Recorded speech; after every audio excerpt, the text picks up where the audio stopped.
Today on Millennials, Zoe and I have some extra special guests. Today is all about pets and all about doggies right now. These little guys are here to visit with us from a puppy party from Secondhand Hounds Rescue, which is here in Minnesota. And these little guys are Shih Tzu mixes, and they'll be available for adoption in just a couple of weeks. I don't know which one I have, but I think this is Sparkles, and that might be Unicorn. The foster mom's daughter named these guys. I know there's one that's Prince and Princess and all that good stuff, but today we're talking on Millennial a little bit about why dogs and animals are so good for your mental health.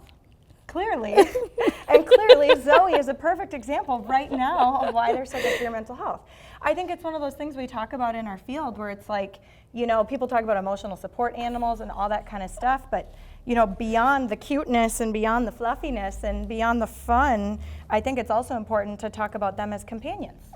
Oh yeah, I mean, we just got a puppy in March, and I feel like it has taught us responsibility. It has been a lot of work, but I don't think we've ever felt a love this strong in our, like, not even for my fiance. It's puppy and then him. Just, yeah. I've never felt love I'm not going to rank my cats and dogs and children because of trauma to any of them, but I will say that they are very special to me, and I couldn't imagine a life without pets. And I think, you know, we talked too about like depression, right? And how sometimes people have a hard time getting out of bed in the morning, but when we have a companion and something that we love so much, it can be that catalyst to help us feel better and get out of bed in the morning.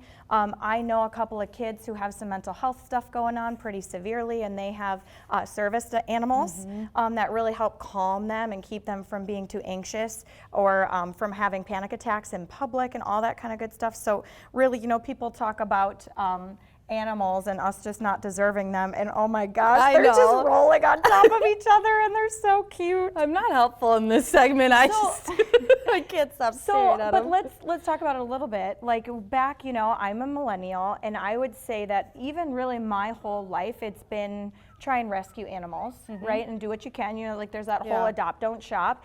And I also like, I've had like a designer breed dog. My dogs before the rescue pups I have now, he was a Boston Terrier from a family breeder who was lovely.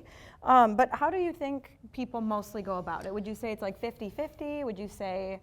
I feel like there's a push more for adopt, don't shop. And I will say that I think over COVID, honestly, people have started to do it hopefully a little more ethically. We bought our puppy from like a family hobby farm, so they weren't producing a lot of litters, and we knew the people pretty well. And so I think it depends. I will say the doodles are kind of taking over the world, and there's a lot of doodle slander. We have a part doodle, and I love him more than anything, but there's definitely doodle slander.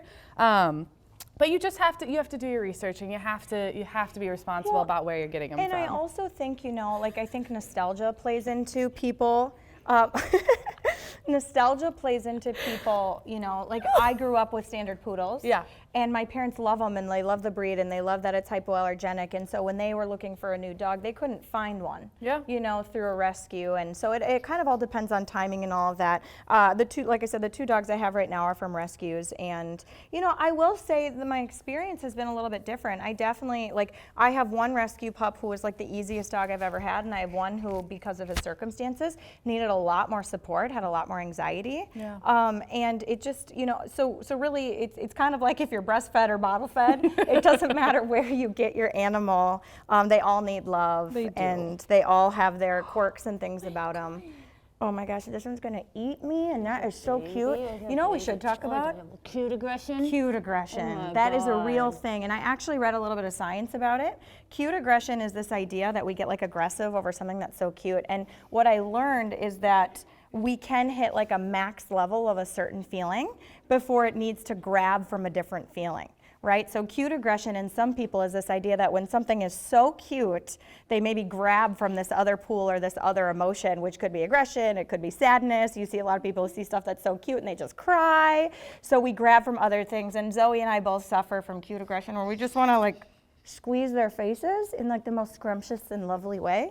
We will never harm an animal, ever. Oh, but careful, it is, oh, yeah. Do you so see that's this cute face? Aggression. Do you see this face? Oh my God. Cute aggression.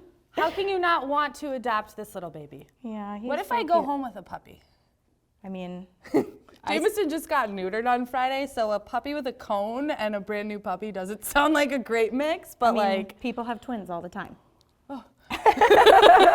They manage it. So we're so grateful to Secondhand Hounds for bringing these little guys in. I'm going to crawl into that as soon as we're done with this segment so they can lay all over me because that's my literal dream. literally.